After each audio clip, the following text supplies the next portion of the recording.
Ramesh Ponnuru with the National Review and Bloomberg View is here. He is also a columnist with Bloomberg View. Democratic strategist Chris Kafanis, former chief of staff for Joe Manchin of the Edwards 08 campaign, and Shira Toeplitz with Roll Call. They all join me now. Welcome to my distinguished panel.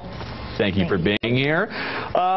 Mitt Romney reflected upon his speech to the NAACP and said this in an event in Hamilton, Montana yesterday, where Brent Musburger, of all people, was, quote, "Remind them of this. If they want more stuff from government, tell them to go vote for the other guy. More free stuff.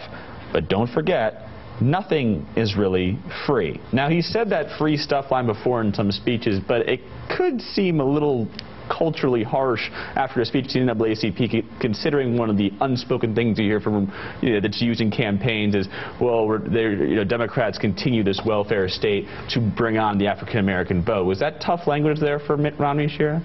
I think slightly so, but I think he was also trying to make up ground because the speech, for the most part, did not go over that well. I think what we'll remember were those boos we just played.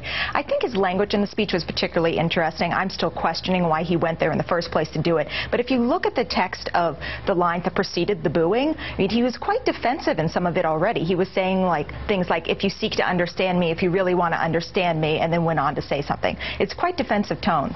And he said, Ramesh, if you saw what was in my heart, you would support me. But is it enough just for Mitt Romney to show up?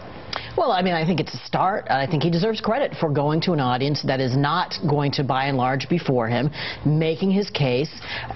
He got some applause, as he mentioned, for example, when he talked about marriage, and saying things even though he knows the audience is going to disagree with him. Chris? I mean, it was an interesting speech. I give him a little bit of credit for going there. Right. But the problem, I think, with the speech is the problem with the Romney campaign in general. There's no substance to the policies. It's a lot of nice rhetoric. It kind of sounds good, but when you scratch past the surface, there's nothing there.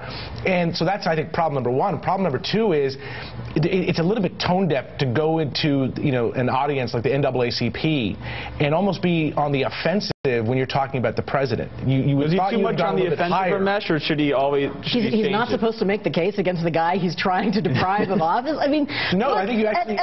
No, actually, he's running against Mr. Hope and Change. That's part of the Romney problem, that he hasn't made his case. He's really good at attacking the president. He's not really good at attacking the problem that he has. I want to ask a conspiracy theory here.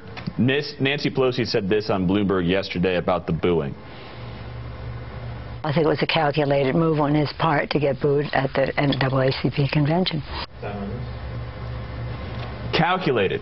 Did Mitt Romney do that on purpose? I think that was a calculated move on former Speaker Pelosi's part to make that remark. Look, I mean, the idea that the Romney strategy, we're going to give a speech and we'll make sure to get applauded in some parts and booed in others. Shira, no. This politics? We're still talking about today, aren't we? In part because Nancy Pelosi said this.